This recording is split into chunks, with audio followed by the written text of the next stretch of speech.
Imagine you're a conservative college student. You're enrolled in a progressive professor's class.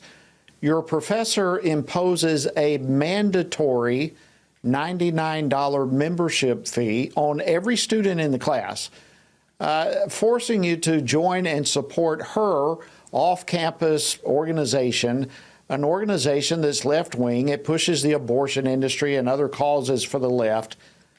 All right, now then, I want you to understand this is not a hypothetical dilemma for Michigan State University students who are the clients of my next guest. Joining me now to discuss this is Tyson Langhofer. He's Alliance Defending Freedom Senior Counsel and Director of the Center for Academic Freedom.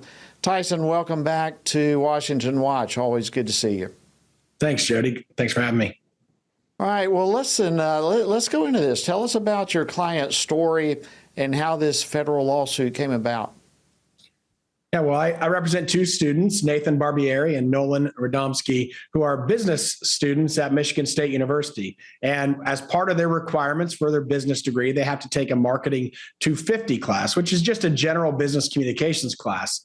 And when they enrolled this past spring, they saw in the syllabus that they had to pay to join this website called the Rebellion Community. And they had to pay an additional $99 in addition to tuition. So they thought that was kind of weird because, it's an online learning platform, but Michigan State has its own free online learning platform that all the other professors use, which has all the same functionality and so forth. So there were some questions initially, but the professor said, this is what's required. And so they kind of let it go. But some students started doing some research and they found a post by the professor where she said she was encouraging other people to join the Rebellion Community and said that all proceeds would be donated to Planned Parenthood. So this obviously concerned my clients because they're pro-life and they're Christians and they don't want to support left-wing causes that have nothing to do with the class. So, yeah, pretty crazy. Yeah, this is crazy. So Amy Weisner, by the way, is the professor here in question. And now, as I understand it, correct me if I'm wrong, she actually had permission from the dean to compel these students to pay this mandatory fee. Is that correct? Well, it's a little bit unclear. There's a policy which essentially is a conflict of interest policy that the university had recently enacted, and it was designed to essentially deal with the situation where a professor who has written a textbook, say, on the curriculum, and then required the students to buy the textbook. If the professor received a royalty from that, the policy essentially encouraged the professor to give that to some cause that supported students. That's not really what happened here. I mean, that's not at all what happened here. Here, you had a professor who fabricated a requirement to join a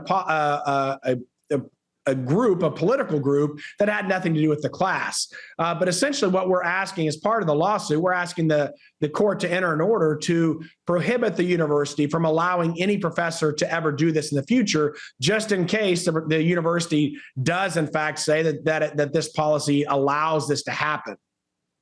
So what would happen to these students if they refuse to pay it? I mean, what were the potential consequences for a student in the class? In what way would they be punished, or what would happen to them? Well, the professor made it clear that they couldn't pass the class unless they joined the website. They had to pay that. It was clear they had to do that. In fact, all of the discussions were going to take place on that website, and there was class readings on the website and things like that. So they couldn't pass the class unless they joined. And so my clients paid the money and joined, but they were obviously really disturbed to find out that this professor was going to use those funds to donate to Planned Parenthood.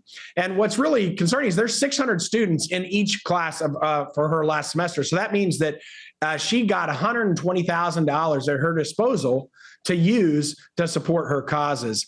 And no professor ever should be able to force students to join political causes, as a part of an academic requirement.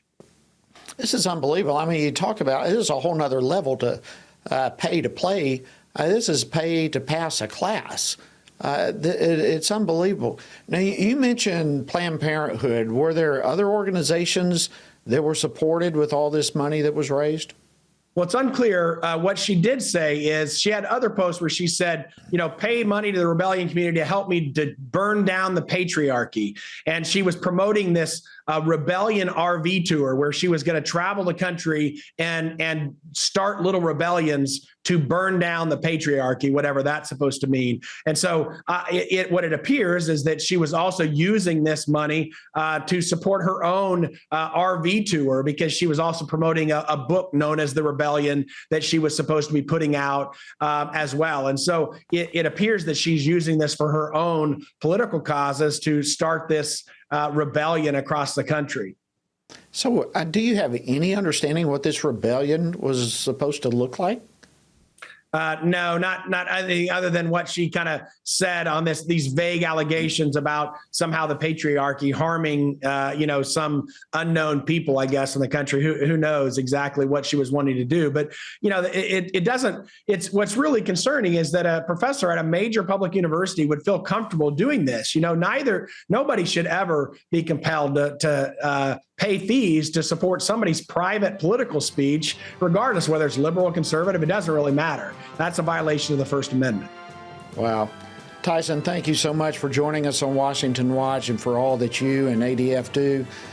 We are deeply grateful. Thank you for joining us. Thanks so much, Jody.